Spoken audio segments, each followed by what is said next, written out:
Hello, parents and guardians. Welcome to tonight's presentation. This evening, we'll be talking about special education laws and history, what can be done, and where to get more resources for the questions that you might have. My name is Teshia Rodgers. I'm here to talk to you about the laws that have been passed for those in the special education realm. We will talk about some major changes that have happened, and I will also give you resources that may help you further your education in the special education world. So let's get started. Here you will see a timeline of events. Before 1973, there wasn't much done for special education as far as schooling goes. It was in this time, in 1973, that Section 504 of the Rehabilitation Act was put into place. This law states that those who are disabled cannot be discriminated against. This law made it possible for those with disabilities to get the aids that they need to function from day to day. In 1975, the Education of All Handicapped Children Act was passed. This allowed children to be given free public education, least restrictive environments, appropriate accommodations and modifications, and so much other necessities.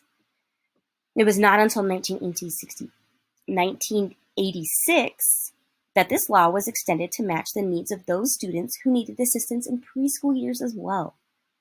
1990 was a big year for the Special Education Department. Individuals with Disabilities Education Act, also known as IDEA, was passed in 1990. This set the bar high for students in the special education realm. The following are the 13 disabilities that can be listed under IDEA: autism, deafness,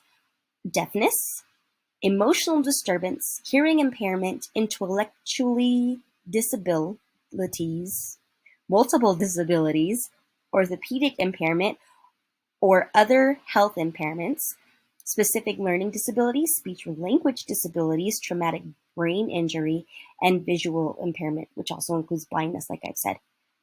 In 1990, it also came the Americans with Disabilities Act. This act prohibits the discrimination of adults with these disabilities as well. In 1997, modifications were made to the IDEAS Act.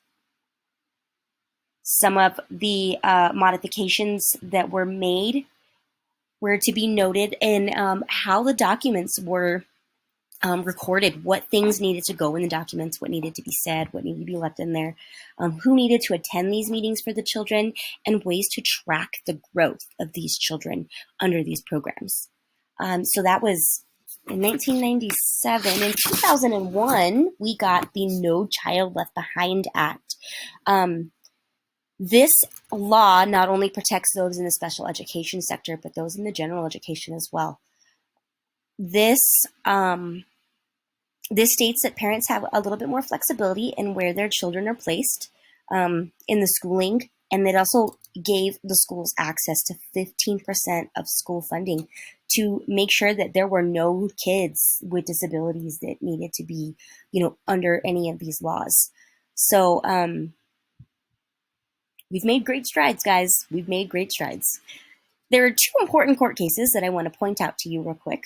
The Board of Education of Hendrick Hudson Central School District versus Rowley in 1982 is important because this was the very first case that the Supreme Court decided on. In this case, the court held that an IEP must be responsibly calculated for a child to receive educational benefits, but the school district is not required to provide every service necessary to maximize a child's potential.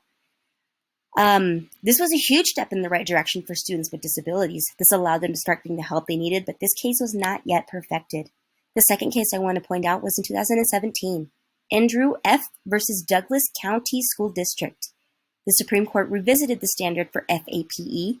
The question presented to the court was, what is the level of educational benefits that school districts must confer on children with disabilities to provide them fair access to public education, as guaranteed by Individuals with Disabilities Act. The court concluded that school districts must offer children an IEP that is reasonably calculated based on their needs. Now, for you, I have put together some extra resources.